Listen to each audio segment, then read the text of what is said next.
Finally, the last film that I'm reviewing is from 1996, and it's the family drama Marvin's Room, starring Meryl Streep, Diane Keaton, Leonardo DiCaprio, and Robert De Niro, directed by Jerry Sachs. Has a Letterboxd score of 3.3 out of 5, an IMDb of 6.7 out of 10, a Rotten Tomatoes of 83% fresh, and a Metacritic of 67. As for accolades, it has one Oscar nomination for Best Actress for Diane Keaton.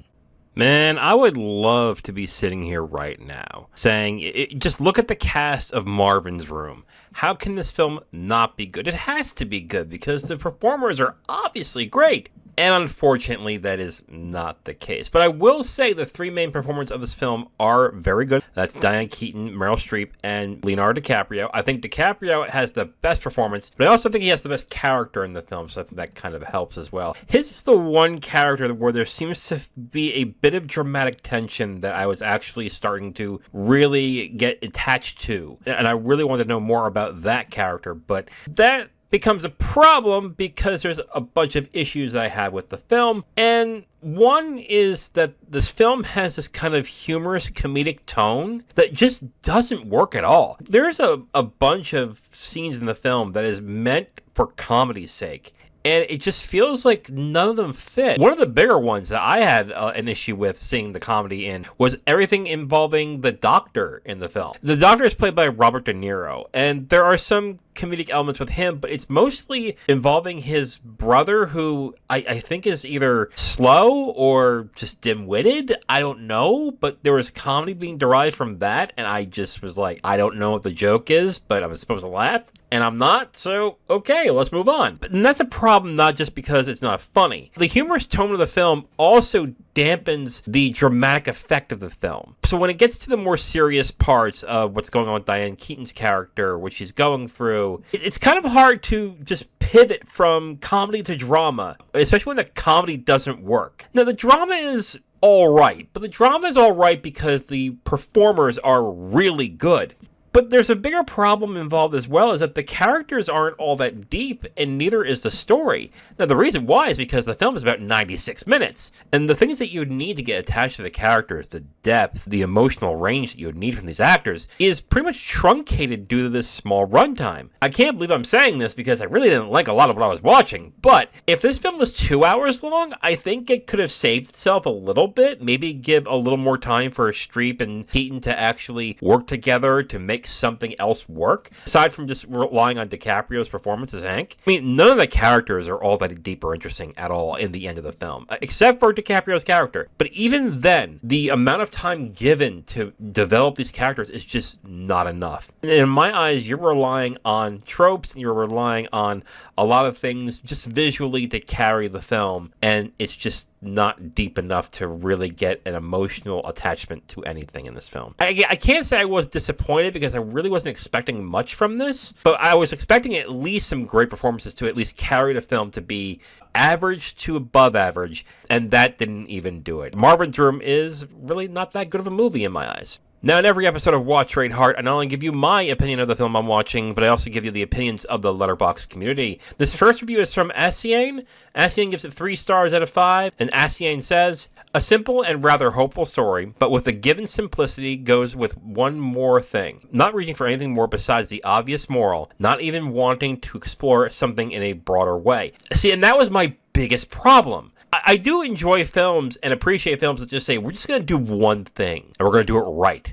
This film tried 2 things, and I don't think I got either right. So that becomes a bit of an issue when you have no depth in the film at all. So, moving forward. For all the shortcomings, I blame the script, I absolutely agree, not the appealing cast with unrealized abilities. That is a real shame, considering the fact that this movie could have been something greater, and is something good but forgettable instead. I don't even think it's anything good.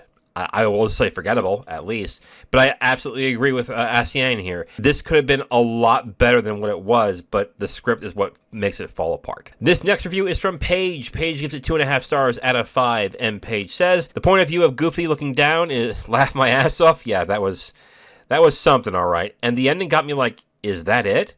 And that is the big problem. That ending could have worked for what it was, but there's not enough depth to make that power fit in, to make everything settle in and going, oh my God, wow. I agree with Paige. It just wasn't enough, and that's another big problem.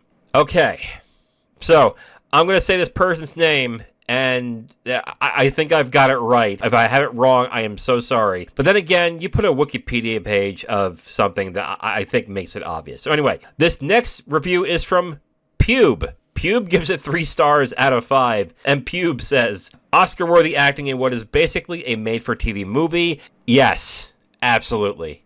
I 1000% agree on that. Honestly, Oscar-worthy acting? No, okay, yes. Yeah, I could say Oscar-worthy acting to a certain extent, but this definitely has the feel of a made-for-TV movie, so I will definitely agree with that. And finally, this last review is from Kate Mandelsky. Kate just gives it a heart, and Kate just asks, who the fuck is Marvin? I have the answer. It's the father that Diane Keaton's character is taking care of, but then, why is this called Marvin's Room? That would be my question. It's like, we're calling this Marvin's Room. Why are we calling it Marvin's Room? Marvin is a character that really has no dialogue other than to just act out. This is based on a play, so there must be more depth when it comes to Marvin in the play than there is in the movie, so maybe that was the problem. I don't know. So, in review, I think the 3 main performances of Marvin's Room are very good, but I think DiCaprio is the best of the 3. But that doesn't really matter because the humorous tone of the film just doesn't work, which then dampens the dramatic feel of the film. And the other problem is, with the exception of DiCaprio's character Hank, none of the characters are all that in-depth or interesting. That's a big problem. I'm gonna give Marvin's Room 1.5 stars out of 5.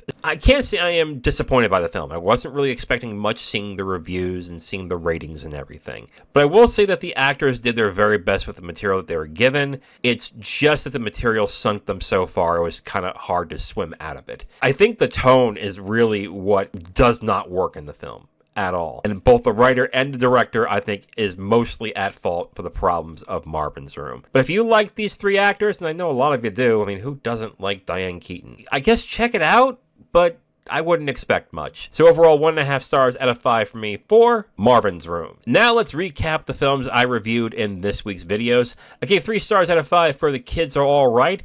I think the cast performs well above the material given, but the climax just felt completely unnecessary overall. I gave 3 stars out of 5 for Martin Scorsese's Alice Doesn't Live Here Anymore. I like the classic Hollywood feel, but could have done without or with much less of the new Hollywood stuff. I think Ellen Burstyn and Chris Christopherson are great, but I hated the son in this film. I thought he was so annoying. I gave 1.5 stars out of 5 for Marvin's Room.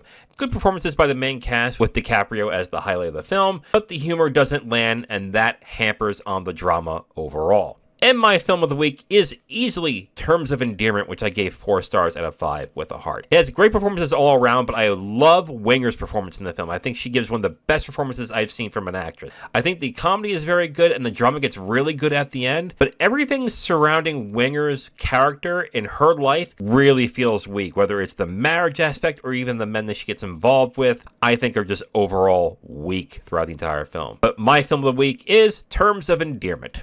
And that is it for this episode of Watch, Rate, Heart. But before I go, let's discuss next week's episode. Next week's theme will be films that are adaptations of Shakespearean stories. Whether it's a straight interpretation of a story that he's done or a loose or reimagined adaptation, all 5 films reviewed next week are all from Shakespearean plays. Films I'm reviewing are Gus Van Sant's My Own Private Idaho, Roman Polanski's adaptation of Macbeth, the 1996 adaptation of Twelfth Night, and 2 Shakespearean adaptations from Kenneth Branagh, Much Ado About Nothing, and the 1996 epic, and I mean epic, Hamlet. Check out all the reviews next week, Monday through Friday. I hope to see you there. If you liked any of the reviewers I've highlighted in this episode, you can check the video description for a link to their Letterboxd profile, and be sure to give them a follow and let them know that Brad from Watch Rate Heart sent you. You can follow me on Letterboxd and X at Watch Rate Heart. Please like and subscribe if you enjoyed it and share with your friends. I'm Brad from Watch Rate Heart. Thank you for watching, and remember, we all watch and rate movies, but you give them the heart that makes them live forever.